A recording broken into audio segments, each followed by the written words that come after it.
planner or not to planner?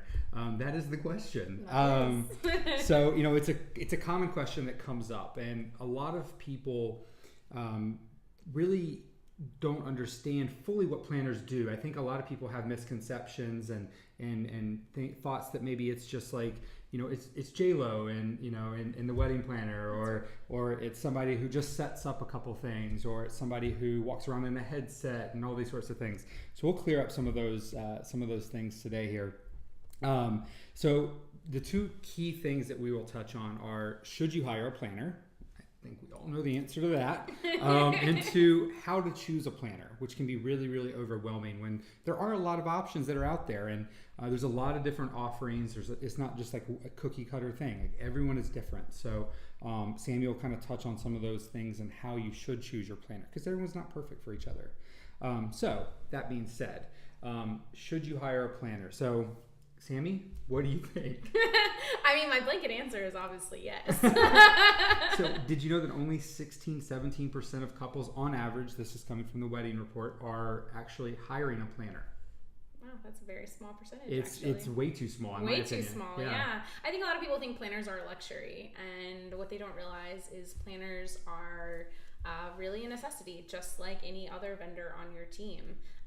Whether you go for a full service planner who's going to help you with a lot more on the front end, or a coordinator who's going to help you with the back end, it makes a big difference, because you're hiring someone who has a ton of experience doing what you've probably never done before. So it really does help to have that person on your team, and they're working for you. So just to have an advocate for you throughout the planning process and on your wedding day. Okay. And I feel like this does come up a lot, but what if your mom and you planned, your niece's birthday party, or you did a lot of fundraising galas at your sorority, and you've planned events, maybe you even love planning events? Yeah.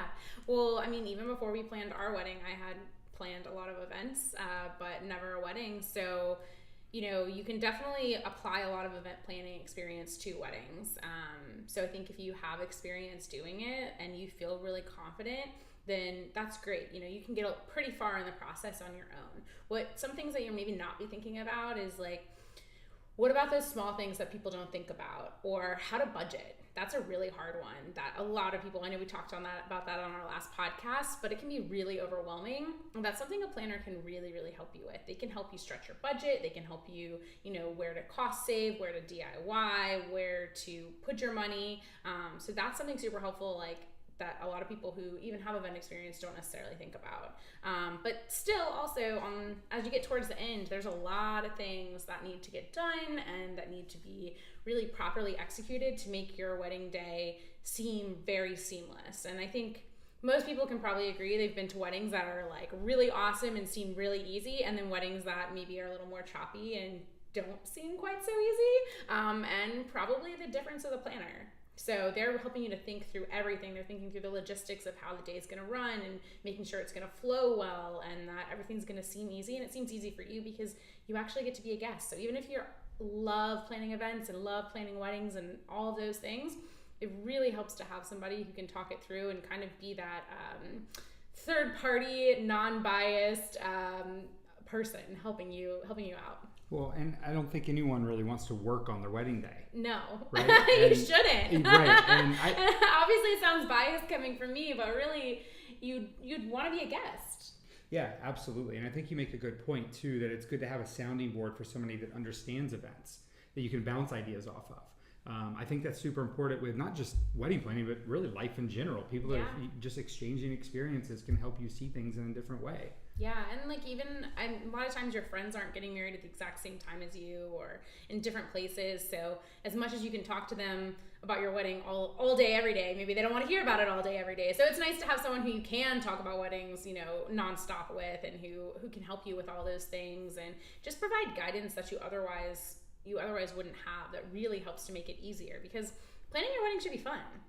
It shouldn't be stressful, right? No, you should enjoy this process. So if you feel like you want to run off and elope, then you probably need a planner. And since I'm pretty sure pretty much everyone feels that at some point in the planning process, you probably need someone to help you along the way. Yeah, absolutely. And you also brought up another interesting point there too, is the budget piece. And shameless plug for Bustld here, like locality is really, really important for us. And I think it's really, really important when you start looking at online resources and why you actually should hire a planner, because every market is different. How much you spend on a photographer, how much you spend on a planner or a venue, it really varies market to market. It does. And it's important to know like what your averages are. So most likely you can't know that unless you hire a planner who does know, what majority of photographers in your local market charge. So they can tell you, okay, this is an average here. If you want to spend a little less, this is the quality you're going to get. If you spend a little more, this is the quality you're going to get.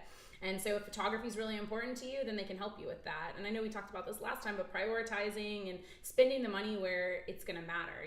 Is it going to make a big difference on having an open bar versus just a beer and wine bar, band versus DJ? Like all of those decisions are things that a planner can help you to talk through. Yep. And especially when you hire someone on at the beginning, they can help you, as opposed to what happens to a lot of couples where you just go on and you're like, I found the venue of my dreams, I'm gonna book it, and then all of a sudden 50% of your money is gone from rentals and food, or maybe 60-70%. Maybe you spent almost all your budget on just that one piece, but photography was super important to you, and now you have no money left for that. So a planner can really help to kind of set expectations and make sure that you're getting what you actually want. Yeah, I think that's a great point.